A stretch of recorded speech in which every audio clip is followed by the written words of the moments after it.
Hello dear students, അങ്ങനെ നിങ്ങൾ കാത്തിരുന്ന ഈ വർഷത്തെ SSLC എക്സാമിൻ്റെ ആദ്യത്തെ എക്സാമായ മലയാളം കഴിഞ്ഞു അല്ലേ? എല്ലാവർക്കും ഇന്നത്തെ എക്സാം ഈസി ആയിരുന്നില്ലേ?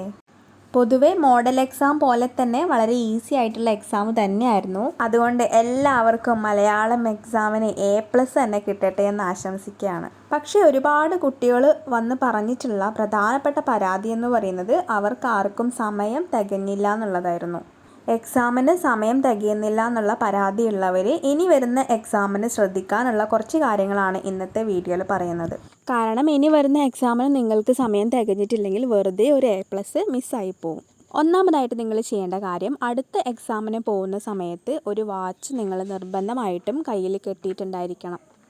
കാരണം എക്സാമിന് വരുന്ന ഇൻവിജിലേറ്റേഴ്സ് സമയം തീരാറാവുമ്പോൾ മാത്രമായിരിക്കും നിങ്ങളുടെ അടുത്ത് സമയം പറയുന്നുണ്ടാവുക. നിങ്ങളുടെ കയ്യിൽ വാച്ച് ഉണ്ടെങ്കിൽ നിങ്ങൾക്ക് ടൈം അഡ്ജസ്റ്റ് ചെയ്ത് എഴുതാനൊക്കെ അത് ഹെൽപ്പ് ചെയ്യും. രണ്ടാമത്തെ കാര്യം, കൂൾ ഓഫ് ടൈമിൻ്റെ സമയത്ത് തന്നെ നിങ്ങൾ എഴുതാൻ പോകുന്ന ആൻസേഴ്സ് എല്ലാം ഒന്ന് പ്ലാൻ ചെയ്ത് വെക്കണം. അതായത് നിങ്ങൾ ആദ്യം ആൻസർ ചെയ്യാൻ പോകുന്ന ക്വസ്റ്റ്യൻ ഏതാണ്, നിങ്ങൾക്ക് ഏറ്റവും നന്നായിട്ട് ഉത്തരം അറിയാവുന്നത് ഏത് ക്വസ്റ്റ്യൻ ആണ്, ഇതെല്ലാം നിങ്ങളൊന്ന് നോക്കി വെക്കണം.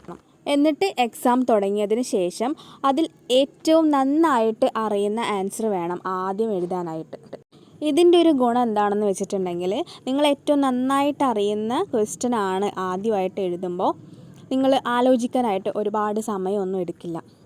പെട്ടെന്ന് തന്നെ നിങ്ങൾക്ക് എഴുതി തീർക്കാനായിട്ട് പറ്റും. ഇനി അതല്ല, നിങ്ങൾ അറിയാത്ത ക്വസ്റ്റ്യൻ ആണ് ഒന്നാമത് തന്നെ എടുക്കുന്നുണ്ടെങ്കിൽ അതിൻ്റെ ഉത്തരം ഇങ്ങനെ ആലോചിച്ച് എന്ത് എഴുതണം, എങ്ങനെ എഴുതണം എന്നൊക്കെ ആലോചിച്ചിട്ട് തന്നെ നിങ്ങൾ കുറേ സമയം അങ്ങനെ വേസ്റ്റ് ചെയ്യും. പിന്നീട് അവസാന സമയത്തിലായിരിക്കും നിങ്ങൾക്ക് ഏറ്റവും നന്നായിട്ട് ആൻസർ ചെയ്യാൻ പറ്റുന്ന ഒരു ക്വസ്റ്റ്യനിലേക്ക് നിങ്ങൾ എത്തുന്നത്. എന്നാൽ അത് എഴുതാനായിട്ട് സമയവും കിട്ടില്ല. അങ്ങനെ വരുമ്പോൾ ഏറ്റവും അറിയുന്ന ക്വസ്റ്റ്യൻ എല്ലാം വെറുതെ മാർക്ക് കിട്ടാതെ പോവും.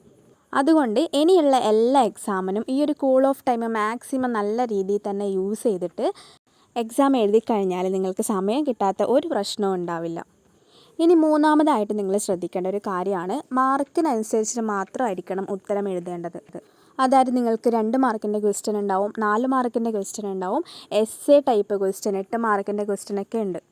അപ്പോൾ ഏറ്റവും കൂടുതൽ കുട്ടികളും വരുത്തുന്ന ഒരു മിസ്റ്റേക്കാണ്, ഇപ്പോൾ 2 മാർക്കിൻ്റെ ക്വസ്റ്റ്യൻ ആണ് നിങ്ങൾക്ക് ഏറ്റവും നന്നായിട്ട് അറിയുന്നതെന്ന് വിചാരിക്കുക. അപ്പോൾ അതിന് മാത്രം ഒരുപാട് അങ്ങ് എഴുതും. വെറും 2 മാർക്കിൻ്റെ ചോദ്യത്തിന് വേണ്ടിയിട്ട് 4 പേജും 5 പേജൊക്കെ എഴുതിയിട്ട് essay എല്ലാം വെറും 1 പേജൊക്കെ എഴുതി വയ്ക്കും. നിങ്ങൾ ഓർക്കേണ്ട ഒരു കാര്യമാണ്, 2 മാർക്കിൻ്റെ ക്വസ്റ്റ്യന് നിങ്ങൾ എത്ര നന്നായിട്ട് എഴുതിയിട്ടുണ്ടെങ്കിലും അതിന് മാക്സിമം 2 മാർക്ക് മാത്രമേ തരാൻ പറ്റുള്ളൂ. നിങ്ങൾ നന്നായിട്ട് 8 പേജും 5 പേജൊക്കെ എഴുതിയതുകൊണ്ട് മാത്രം നിങ്ങൾക്ക് അതിന് കൂടുതൽ മാർക്ക് തരാനായിട്ട് പറ്റില്ല. അതുകൊണ്ട് തന്നെ കുറഞ്ഞ മാർക്കിനുള്ള ചോദ്യത്തിന് ഒരുപാട് പേജസ് എഴുതി വെക്കുന്നത് തന്നെ ടൈം വേസ്റ്റിംഗ് ആയിട്ടുള്ളൊരു പരിപാടിയാണ്.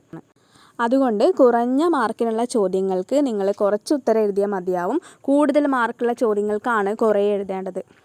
ഇതെല്ലാം ശ്രദ്ധിച്ചാൽ തന്നെ നിങ്ങൾക്ക് A+ ഈസി ആയിട്ട് കിട്ടും. ഇതൊന്നും ശ്രദ്ധിക്കാത്തത് കൊണ്ടാണ് എഴുതാൻ സമയം തികയാത്തതും A+ എല്ലാം ചെറിയ മാർക്കിനെല്ലാം പോവുകയെല്ലാം ചെയ്യുന്നത്.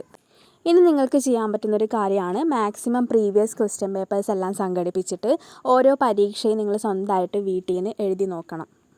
അതായത് ഒറിജിനലായിട്ട് എങ്ങനെയാണ് ഒരു എക്സാം കണ്ടക്ട് ചെയ്യുന്നത് അതുപോലെ ടൈം ലിമിറ്റ് വെച്ചിട്ട് നിങ്ങൾ എക്സാം വീട്ടിൽ നിന്ന് എഴുതി നോക്കണം. ഇത് നിങ്ങൾ ചെയ്ത് നോക്കിയിട്ടുണ്ടെങ്കിൽ ഉറപ്പായിട്ടും നിങ്ങളുടെ സ്പീഡ് കൂടും. നിങ്ങൾ ഓരോ ഗെയിം എല്ലാം കളിക്കുന്ന സമയത്ത് ആദ്യം കളിക്കുമ്പോൾ നിങ്ങൾ സ്ലോ ആയിട്ടല്ലേ കളിച്ചിട്ടുണ്ടാവുക, പിന്നീടല്ലേ നിങ്ങൾക്ക് സ്പീഡ് കൂടുന്നത്. അതുപോലെ തന്നെയാണ് എക്സാമും. എത്രത്തോളം നിങ്ങൾ പ്രാക്ടീസ് ചെയ്യുന്നോ അത്രത്തോളം നിങ്ങളുടെ സ്പീഡ് കൂട്ടാനായിട്ട് പറ്റും. അതുമാത്രമല്ല, പ്രീവിയസ് ക്വസ്റ്റ്യൻ പേപ്പേഴ്സ് നോക്കുന്നത് എങ്ങനെയാണെങ്കിലും നിങ്ങളുടെ എക്സാമിന് ഹെൽപ്ഫുൾ ആയിരിക്കും.